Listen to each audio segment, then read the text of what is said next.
Kieff Mangusan. So tell me about Kieff Wow, Mangusan, Kieff Bubbles. Mangusan. He's actually one of the winners at the tribal MMA, tribal gear amateur MMA league. Tribal, right, Yes, yeah. and he has a 3-win and 1-loss record here at the URCC. Right. And he has excellent skills. Trains out of tribal submission team under Cricket Desmin and Ian Bernardes from Baguio. So again, another product of Baguio. Right. We can expect him to have good gas, very good endurance, having been training at high altitude. Right. And this kid is young. He's also 25, just like Jessie Rafols. And you know, he has a really good future ahead of him. Right. Everybody knows how tough those guys from Baguio are. Just to be able to jog there is an amazing feat in itself. The high altitude training guarantees that these guys are very good cardio. These guys will be able to last around. Although I've heard recently that high altitude training doesn't necessarily help, but there's been some conspiracy theories about it. Yeah. And now let's welcome his opponent from the Elements Gym. Here is Jessie Rafols. So Jessie Rafols. Here we go. This guy is an amazing fighter. They call him the finisher for a reason. He ends fights. This guy defeated a very good fighter in Hideo Monagawa, back from Tokyo. But what he did was he destroyed the guy. I mean, Hideo is an amazing fighter. You never see Hideo that badly beaten. Yeah, but that night Jessie Thing about Jessie is he's eager to please. He's a fighter that's eager to please. He'll do anything to get the crowd going. He'll do anything to go for the finish. However, like most fighters like that, he tends to fade. Exactly. Like we saw in the Red Romero fight. Yeah. They had to give him oxygen and stretcher him out of the ring. He was so badly tired. I think he was going for an armbar at one point in that fight where he just blew all his energy, all his efforts on that one attempt. So, with that said, though, you know, Jessie is one of the crowd's favorites. One of the URCC's veteran fighters. He's just 25. Right. And you know, I've always been excited. You know, I've always found his fights to be very exciting. And he is now currently the Bantamweight Championship. It is now for introduce our fighters, starting off with our warrior in the blue corner, weighing in at 135 pounds, with a 3-win, 1-loss URCC record from the tribal submission team. This is Kieff Mangusan. And in the red corner, Mangusan looking pretty weighing fit in for a at 139 pounds, with a 6-win, much thicker than Jessie 3-loss URCC record from the Elements they're supposedly the same height. Jessie, the finisher, Rafols. Yes, this is a title bout defense for Jessie Rafols. Right, yeah. And our referee for this contest is Joel. Beautiful ring drill here.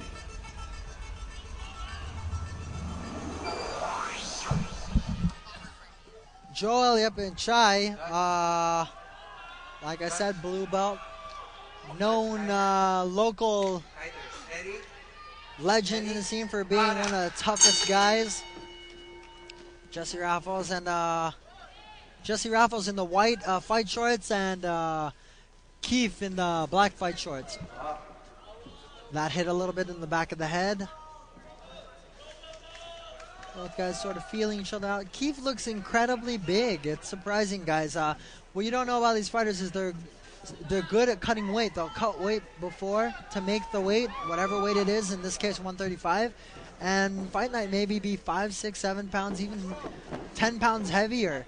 So there's a chance that he could be fighting right now, tonight, at the weight of 140 pounds, 145 pounds.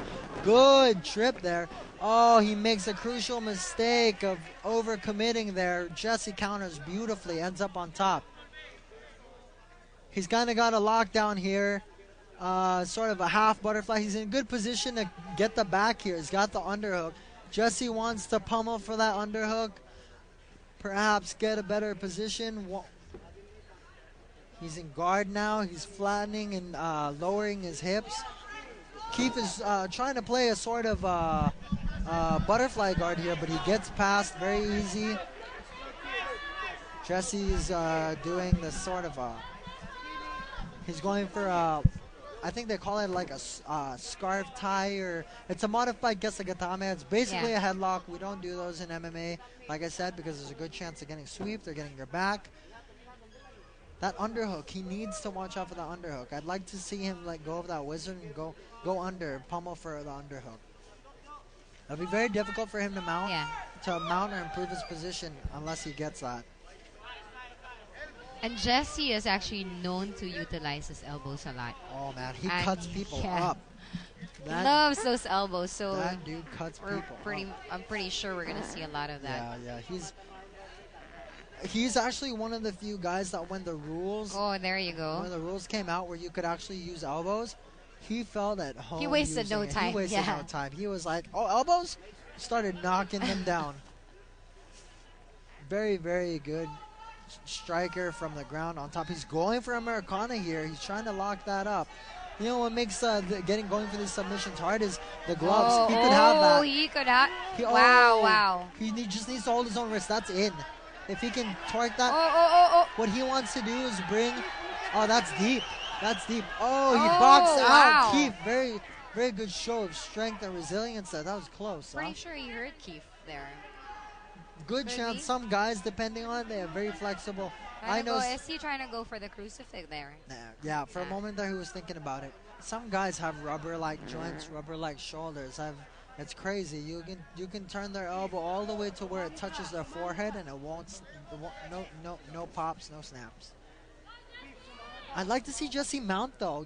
While distracting him. Okay, he's there. That's deep. What he wants to do is kind of paintbrush the hand downwards. That's true. Right now it's just kind of torquing. He let go of it. Jessie, obviously, Well, Jessie's a patient man. He's gonna keep trying it. He's doing the wrong thing here by kind of like letting go and forcing the elbow back. Maybe he could even go for it. Can he go for an armbar from here? He can, but I suggest he just go for the mount. Look at that. The mount is waiting for him. It's misdirection is a very good technique used in jiu-jitsu. It's used in MMA, misdirection, where you get your opponent to think about another thing, maybe defend a lock, defend sweep, and then go for something completely different. Exactly. You're basically just trying to distract your opponent, and then you go for something else. You're basically baiting the guy to give you what you want. He's stuck now in a half butterfly once again. He could have actually gotten that mount. You're right. He could have. I would have. If I was in his corner, I would have been yelling for him to do that. He's insisting on this Americana. He's not doing it right. What he wants to do is he wants to bring that elbow close to Kieff's rib before he starts torquing it. He wants to bring Kieff's elbow close to Kieff's rib and then start to torque it. He can't. Nothing's going to happen with that, especially it seems as though Kieff has rubber joints, rubber shoulders. So Kieff turns him over. Oh, big shot. Big shot. Kieff now looking for a guillotine. That could be in. No. He doesn't have his hands clasped together. Actually, he could turn it into a mount here. I would advise him. He has his hands together, Bubs. That could be in if he has his hands together. He goes to the mount, half guard. Does he have it? Not quite, he overcommits, and that's the one thing. A lot of fighters overcommit. A lot of fighters think, I'm going to keep this guillotine. The guy's already got the side mount on them or the mount, they still don't let go. Like I said, a lot of the fighters in Philippines are predominantly strikers. Brazilian Jiu-Jitsu is very young in the Philippines. Alvin Aguilar being one of the pioneers of Jiu-Jitsu practically here in the Philippines. One of the guys who brought the sport here uh, to the Philippines. And, you know, just we're used to seeing people stand and bang, and that's why a lot of the fighters tend to lack details or lack a few techniques when it comes to the ground. But no worries, you know. We've only been here 10 years. Our fighters are eager to learn. Very easy for us to catch up. We have very intelligent, talented fighters. So he gives his back here, Jessie. Oh. Very smart. That's what I'm talking about, the half back. Now what Jessie wants is to get that seat belt. Exactly. You want the seat belt. You don't want to be too high up there. Right. Exactly. Like you mentioned a while ago, sliding off. I would like to see him transition to the mount now.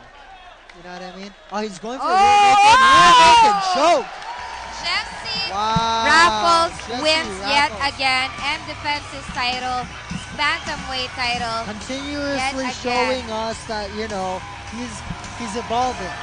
Jessie was a striker. He was a guy who banged, beat people up with his hands, his knees, his elbows, kicks. Now he's showing that, hey, you know what? I have some jiu-jitsu too. I know how to choke people out.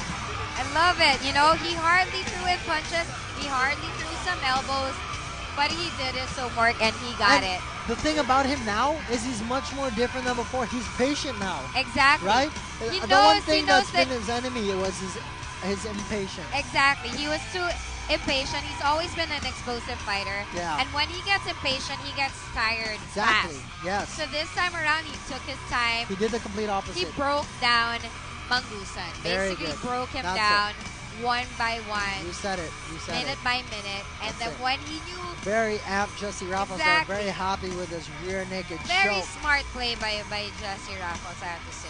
Very, very happy guy. Yeah, that's what sets a good fighter apart from the Ladies not and so good gentlemen, fighters. They know how to break their A opponent. round of applause for two warriors. As our referee stops it at the 6-minute 25-second mark of the first round. And the winner, via a rear naked choke and retaining the URCC Bantamweight title, in the red corner, Jessie, the finisher, Rafols! Congratulations once again to Jessie Rafols, still the URCC Bantamweight champion, defeating Kieff Mangusan. I'd love to see Mangusan, in more fights. I think he has a lot to look forward to. He has a lot of lessons to learn, but he has very good potential as a fighter. Very.